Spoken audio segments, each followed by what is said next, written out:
ایک قوم جن پر اللہ تعالیٰ کی بے شمار نعمتیں نازل ہوئی، جن کے اندر اللہ کریم نے ہزاروں نبی بھیجے اور جنہیں بار بار موقع دیا گیا، لیکن انہوں نے کیا کیا؟ انہوں نے اللہ تعالیٰ کے احکامات کو بدل ڈالا، کتابوں کو بدل ڈالا، یہاں تک کہ اپنے زمانے میں آنے والے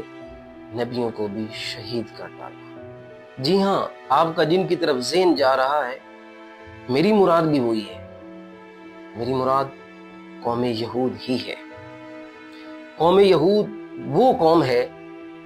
کہ اللہ کی طرف سے انہیں بے شمار سلطنتیں عطا کی گئی، بہت ساری نعمتوں سے انہیں نوازا گیا،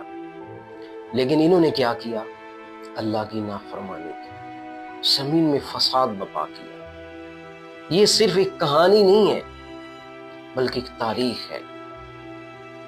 صرف تاریخ بھی نہیں ہے، یہ عبرت ہے ہر اس قوم کے لیے جو عبرت تلاش کرنا چاہتی ہے۔ یہ وہ قوم ہے جنہیں اللہ تعالیٰ نے اپنی کتابوں سے نوازا، جن کے اندر بے شمار اللہ کے نبی آئے۔ اتنے اللہ کے نبی تشریف لائے کہ ایک قول کے مطابق قوم بنی اسرائیل میں 70,000 کے لگ بھگ اللہ کے نبی تشریف لائے، جن پر اللہ تعالیٰ کا فضل ہوا، لیکن انہوں نے ان نعمتوں کی قدر نہ کی۔ یہ ہے بنی اسرائیل کی داستان، جو صرف ماضی نہیں،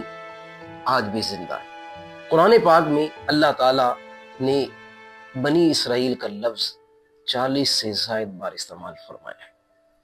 اور یہ بنی اسرائیل قوم وہ ہے جنہیں اللہ تعالیٰ نے تمام قوموں پر اپنے زمانے میں، جو ان کے زمانے میں قومیں تھیں، ان تمام قوموں پر فضیلت عطا کی۔ یہ اللہ کے نبی حضرت یعقوب علیہ نبینا علیہ الصلوۃ والسلام کی اولاد میں سے ہے۔ اللہ تعالیٰ قرآن پاک میں ارشاد فرماتا ہے، یا بنی اسرائیل اذکروا نعمتی التی انعمت علیکم وانی فضلتکم علی العالمین۔ انہیں اپنے زمانے کے لوگوں پر اللہ کریم نے فضیلت عطا کی۔ ان کے اندر بے شمار اللہ کے نبی تشریف لائے، بے شمار، جن میں بڑے بڑے اللہ کے جلیل القدر نبیوں کے بھی نام موجود ہیں۔ قرآن پاک میں جو نام آئے ہیں، ان میں سے چند ایک نام میں آپ کے سامنے پیش کر دیتا ہوں۔ اللہ کے نبی یوسف علیہ نبینا علیہ الصلوۃ والسلام کے بعد بڑی جلیل القدر ہستی جو دنیا میں تشریف لائی، جن کا نام حضرت موسیٰ علیہ نبینا علیہ الصلوۃ والسلام ہے۔ ان کے بعد ان کے برادر جناب حضرت سیدنا ہارون علیہ نبینا علیہ الصلوۃ والسلام، ان کے بعد پھر حضرت زکریا علیہ نبینا علیہ الصلوۃ والسلام، حضرت سلیمان علیہ نبینا علیہ الصلوۃ والسلام، حضرت یوشع بن نون علیہ الصلوۃ والسلام۔ تو یہ سارے انبیاء، یہاں تک کہ اللہ کے نبی حضرت عیسیٰ علیہ نبینا علیہ الصلوۃ والسلام بھی قوم بنی اسرائیل میں ہی تشریف لائے ہیں۔ اللہ تعالیٰ نے انہیں بے شمار کتابیں بھی ان کے اندر نازل فرمائی، جن میں سے آپ اسی چیز سے اس چیز کا اندازہ لگا سکتے ہیں کہ ان کے اندر 3 بڑی کتابیں، جی ہاں آسمانی کتابیں ٹوٹلی تو 4 ہیں بڑی جو اتاری گئی۔ پہلی ہے سب سے بڑی کتاب ہمارے آقا و مولا صلی اللہ تعالیٰ علیہ وسلم پر اترنے والی قرآن مجید۔ اس کے بعد جو حضور علیہ السلام سے پہلے نبی تشریف لائے جناب عیسیٰ علیہ السلام پر جو اتری، وہ ہے انجیل۔ ان سے پہلے جو اللہ کے نبی تشریف لائے حضرت سلمان علیہ نبینا علیہ السلام، ان پر اتری ہے زبور، داؤد علیہ السلام پر۔ اسی طرح پھر ان سے جو پہلے نبی تھے موسیٰ علیہ نبینا علیہ السلام، ان پر اللہ نے اتاری ہے زبور۔ تو یہ 3 بڑی کتابیں، تورات، زبور، انجیل، یہ تینوں کتابیں جو ہیں یہ بنی اسرائیل کی قوم کے نبیوں پر ہی اتاری گئی۔ لیکن یہ لوگ اور اس کے علاوہ اور بھی بہت سارے صحیفے اللہ کریم نے اس قوم کی ہدایت کے لیے اتارے، لیکن یہ قوم ایسی قوم تھی کہ انہوں نے اللہ تعالیٰ کے نبیوں کے احکامات کی مخالفت کی اور ان ساری کی ساری کتابوں کو بدل ڈالا۔ انہوں نے بار بار اللہ کے نبیوں کی مخالفت کی، بار بار احکامات کو توڑا، بار بار وعدے کیے اور اللہ کے نبیوں کے ساتھ وعدے کر کے انہوں نے توڑ دیے۔ اور صرف اسی پر نہیں رکے بلکہ ان کی حدیں بڑھتی چلی گئی، اور یہ اللہ تعالیٰ کی نافرمانی کے ساتھ ساتھ اللہ کے ساتھ شریک بھی ٹھہرانے لگے، یہاں تک کہ موسیٰ علیہ نبینا علیہ السلام کے زمانے میں انہوں نے بچھڑے کی پوجا کی۔ اور صرف اتنا ہی نہیں،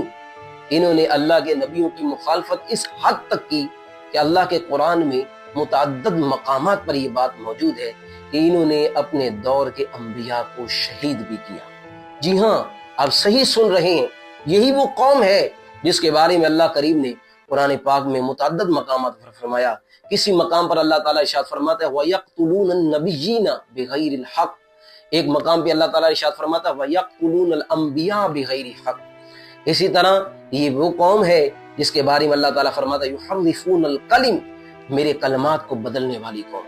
ان کی نافرمانیوں کی طویل لسٹ ہے، بے شمار لسٹ ہے، جس میں اللہ کے نبیوں کی شہادتیں بھی موجود ہیں اور ساتھ ساتھ اللہ کے کتابوں کو بدلنے کی تاریخ بھی اندر کے موجود ہے۔ یہاں تک کہ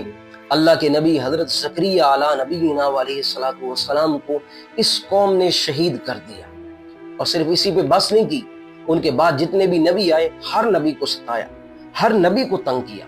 اور یہاں تک کہ ان کے اندر جو آخری نبی تشریف لائے اللہ کے نبی حضرت عیسیٰ علیہ نبینا علیہ السلام،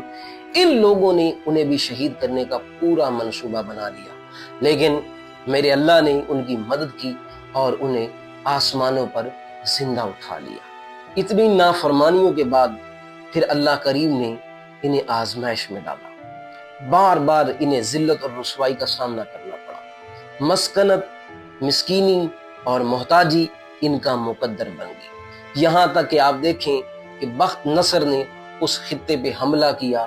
اور ان کو وہاں سے تہس نہس کر کے نکال دیا۔ پھر ہمارے نبی پاک صاحب الاولاق صلی اللہ تعالیٰ علیہ وسلم کا زمانہ آیا، اس دور میں بھی انہوں نے نافرمانیوں کے سلسلے کو بند نہیں کیا،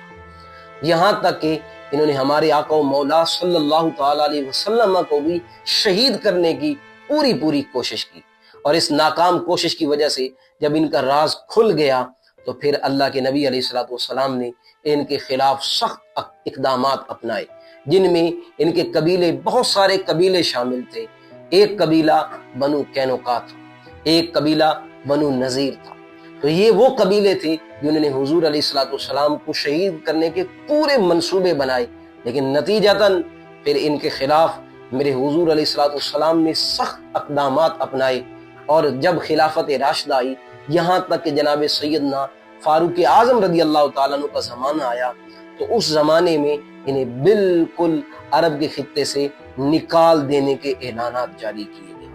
لیکن وقت کے ساتھ ساتھ یہ لوگ اس علاقے سے نکل تو گئے، دنیا کے مختلف کونوں میں پھیل تو گئے، لیکن آپ دیکھیں تو پھر یہ کسی خطے میں، کبھی یورپ میں، کبھی ایشیا میں، کبھی کسی خطے میں تو کبھی کسی خطے میں، یہاں تک کہ جنگ عظیم دوم کا واقعہ جب ہوا اور ہٹلر کے زمانے میں انہیں خوب قتل کیا گیا۔ جی ہاں، ہٹلر کے زمانے میں انہیں جو قتل کیا گیا وہ اس لیے قتل نہیں کیا گیا بلکہ ان کی غداریوں کی وجہ سے انہیں قتل کیا گیا، اور انہوں نے اس وقت بھی جس خطے میں یہ رہتے تھے ان خطوں میں انہوں نے پوری بے وفائی کی، اور ان کی بے وفائی پورے عروج پہ رہی، جس کی وجہ سے ان کے خلاف ہٹلر نے سخت ایکشن لیے اور اس نے کئی لاکھ لوگوں کو زندہ جلا کے رکھ دیا۔ تو یہ صرف اور صرف اس لیے ہے کہ اللہ کریم نے ان کے لیے حکم ارشاد فرما دیا ضربت علیہم الذلہ، ان پر ذلت مسلط کر دی، والمسکنہ، اور ان پر محتاجی مسلط کر دی۔ جی اس لیے نہیں ہے کہ یہ صرف انہوں نے جرمن یا ان علاقوں میں اس طرح کیا،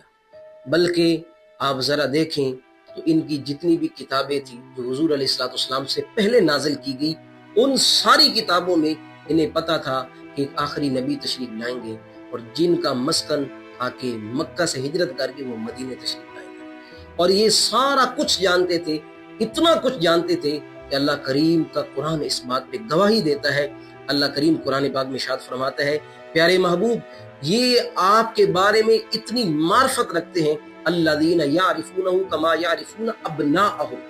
جتنا کہ ایک باپ، ایک والد اپنی اولاد کے بارے میں جانتا ہے، یہ آپ کی شانیں، آپ کی عظمتیں، آپ کی رفتوں کے بارے میں اتنا ہی جانتے ہیں۔ یعنی جیسے ایک باپ، ایک ماں اپنی اولاد کے احوال سے واقف ہوتا ہے اور ان سے اپنی اولاد کی کوئی چیز چھپی ہوئی نہیں ہوتی،